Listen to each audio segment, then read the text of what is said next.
the same could be said for Mercedes. I mean, Yeah. after yesterday's qualifying, you saw bad quote after bad quote. They seemed very dejected, a word you used for Ferrari. And then today, I guess they impressed or surprised a lot of us who were expecting possibly more bad form. Yeah, this is the confusing thing about Mercedes at the moment, and I think they're as confused as anyone. So it's funny. I hit him with this pillow.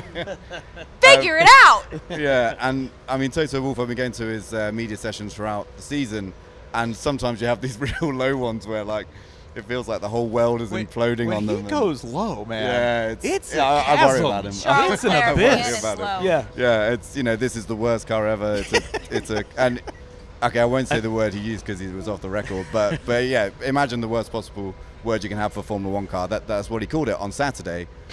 And then today it kind of came together, and the drivers did a good job for sure. Ferrari struggled a bit, so it's all relative, isn't it? But yeah, it's still a long way off, and they are really looking forward to this Imola upgrade. And really what Toto was saying is that it might not cure all the problems. It's not going to put them in the fight with Red Bull, but what it will do is just eliminate a few of the question marks they have over this car. They're going to take away some of the things that they think are really holding them back, and hopefully create a better platform to progress forward. It's not the platform, if they could start again completely, they would start with. They're going to have to wait till next year for that, because they just do not have the possibility within the budget cap to completely redesign the chassis and go again.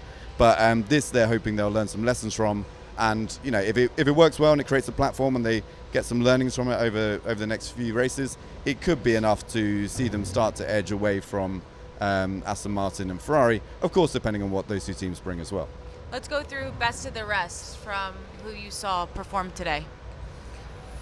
Oh, Alpine certainly bounced back after. Yeah, Alpine's probably the pick there if you had to, Especially given the last two races, really not maximizing their pace. Yeah. Ocon and Gasly both said yesterday the key here is we've just got to get points on the board. We've got to get both cars to the finish. And I think really, if you look at it realistically, that's probably their best finish. So I'd say that's a good pick. Kevin Magnussen for me.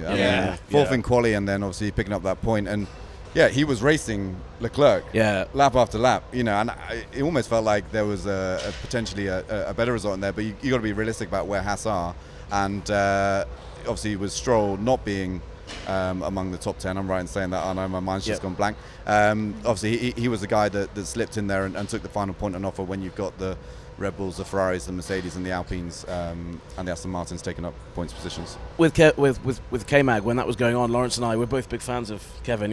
Aggressive racer. Can I just say Nate is a much bigger fan of Yeah, Kevin?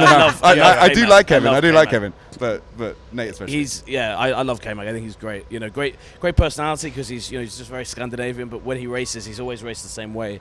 But one thing I noticed today, and I know we'll get onto them, the driver intros. Kevin had a huge reaction from the fans here. He was one of the loudest, and again, loudest from where I was. But my vantage point, there were some drivers who didn't even register anything. There was one that got booze. Yeah. Ooh, I wonder who it could have been. Save that for later. Yeah, we'll save it for later. By the way, you'll never be happier than a Scandinavian in Miami. Yeah, never. Yeah. All of the Scandinavian drivers, when they come here, just glow. They're thrilled. I will say I was hopeful that Valtteri Bottas would be in this discussion of best of the rest. After starting in the top 10, he finished P7 a year ago here in the Alfa Romeo, had some success. Unfortunately, just not his race. But I think Alpine bouncing back certainly is a good storyline to continue to follow, to see if they build this momentum and keep it going in Imola, as well as K-Mag, because Nico Hülkenberg has outperformed him to a degree up until this point, so it was really nice to see him getting the points. Thanks for watching ESPN on YouTube, and for more sports highlights and analysis, be sure to download the ESPN app, and for premium content plus live streaming, make sure to subscribe to ESPN Player.